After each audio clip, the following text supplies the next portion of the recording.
In this video, we will discuss Part 1 of this AI project. Part 1 is designed to help you develop skills using graphite pencil. In the video, I'll demonstrate the graphite techniques used to create the drawings you see on the screen, which were created by my students in previous semesters. For Part 1, you'll work on 3 graphite drawing exercises. These will include creating a 5-section value scale and 2 circles and a square. In the first circle, you'll practice the dry technique. The other will showcase a smudging technique. Both exercises will help you develop skills in creating values and textures that will give your drawings realistic form. You'll be using a nice white paper in this graphite pencil set which I provided in class. If you haven't received these yet, let me know and we'll find a way to get them to you. The pencils have numbers and letters on the end. Pick out the HB or 2B pencil to make your initial outlines. Use a ruler when making straight lines, and trace a soup can or circle template to make the circles. Start by making the value scale.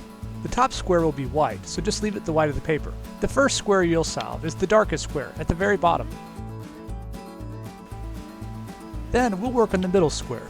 We'll shade this until we find an optical middle between the white and black squares.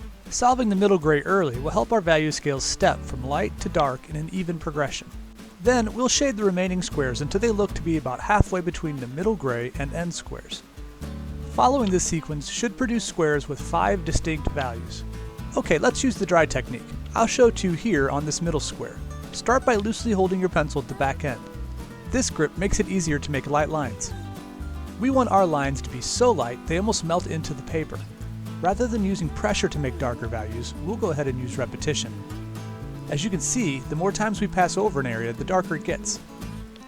Darkening values by using a light touch like this keeps the graphite from being smashed into the paper fibers. So it's easier to erase if we need to lighten things up again. I used the same process to start the darker square. Towards the bottom left corner, you can see a lighter underlayer beneath the darker value. I'll go ahead and add a few more layers to the dark square. With the dry technique, you're always looking to even the tone out by filling in the lighter areas and being careful not to pass over areas that are already dark enough. I started this square with a 2B. Now I'll switch to a 6B, which is a much darker pencil. That way I can push the darks even further. Watch how I only pass over the areas I want to darken, and remember I'm using very little downward pressure to mark on the paper. The values are built up by repeatedly passing over the same area with the tip of the pencil.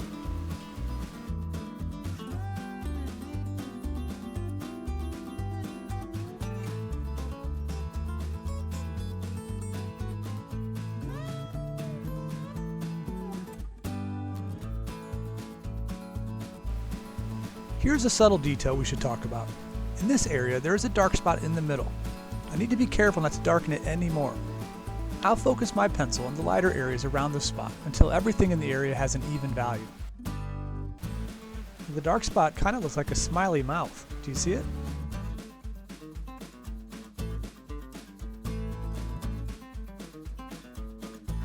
There are 2 ways to even out a spot. 1, darken the area around it until everything reaches the same value. Or, make a point out of your kneaded eraser and dab the spot with a downward motion until it lightens and matches the area around it.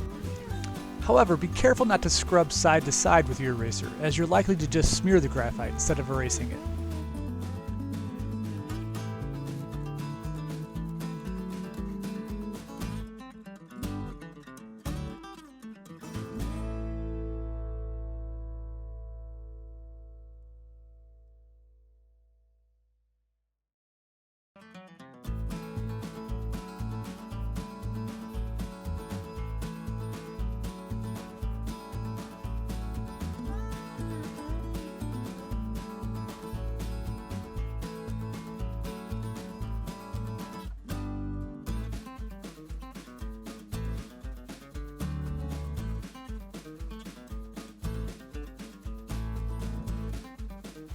Here's a pro tip to create darker darks. Once you've covered the area with your dark pencil, switch to a lighter one such as 2Bs or HBs.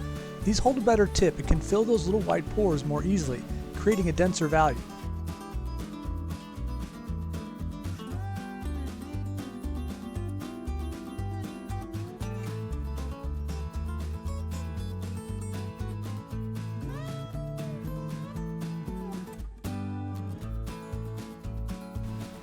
Creating even values with the dry technique is a very slow process. Take your time and get lost in this simple task. Relax. Think of it like meditation.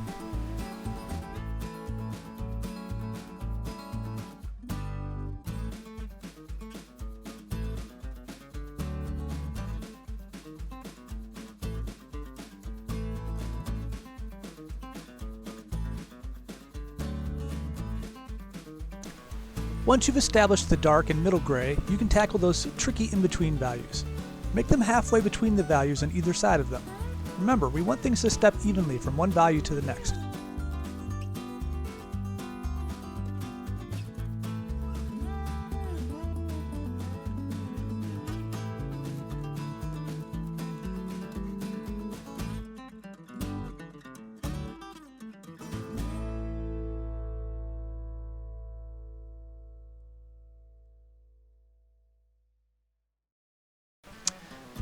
Try to hide the outlines between your squares. The edges should be expressed as crisp edges created through value differences between the squares.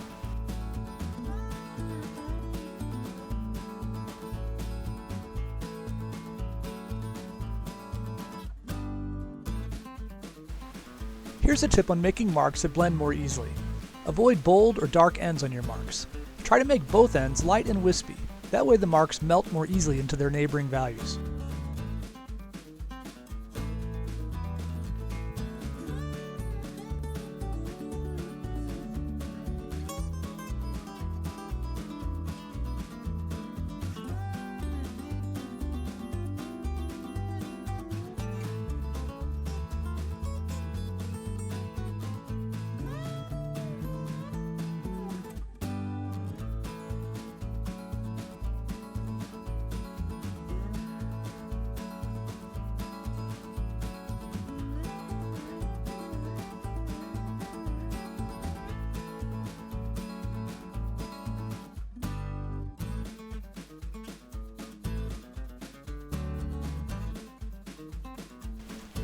Unlike this short video demonstration, your 3 drawings will take approximately 6 hours or more to complete.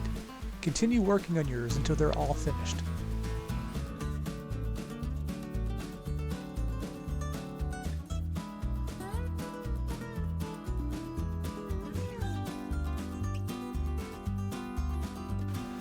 Unlike the value scale, which separates values into distinct blocks of gray, the circle and square will be shaded as gradients going in opposite directions.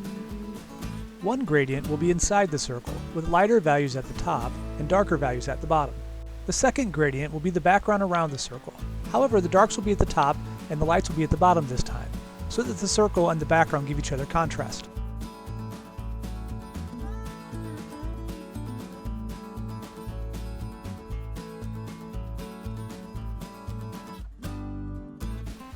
If you need to lighten marks, such as the outlines, simply dab them with your kneaded eraser. It's important in the dry technique that you don't smudge with your eraser though. We want to keep the pores of the paper open and clean, as they will be useful for certain effects in our eye drawing.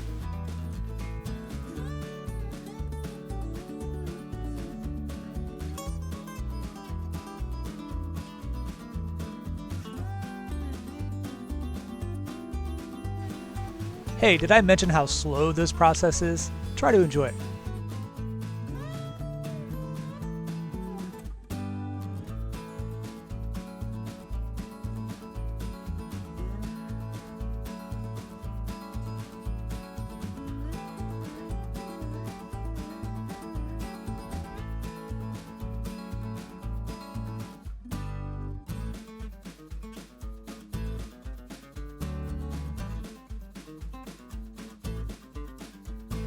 One of the more challenging parts of this sphere is feathering the lightest parts of the gradient into the white paper at the top of the sphere.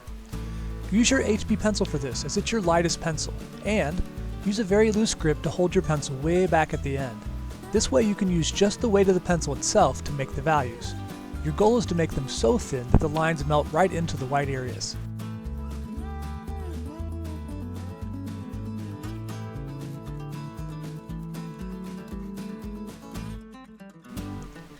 You will make the second circle in a square in the same way you made the first, but for this one you will use a smudging or blending technique. Grab a paper towel or your paper stumps from class. Then use them to rub in areas of your drawing that you want blended. Try not to blend areas larger than a nickel. These tools will allow you to scrub the graphite into the pores of the paper, creating photographic blur-like effects. This blending technique removes some of your graphite too, so you'll need to go back over those areas with another layer of graphite. Sometimes you'll smudge and relayer several times before you get the desired value and effect. Now you're probably wondering, why are we using these two techniques? Well, that's something we can talk more about next week when we start drawing our eyes. Remember, these 3 drawings will take quite a bit of time to complete. Enjoy that slow process. Let me know if you have any questions. Otherwise, I'm really looking forward to seeing what you create.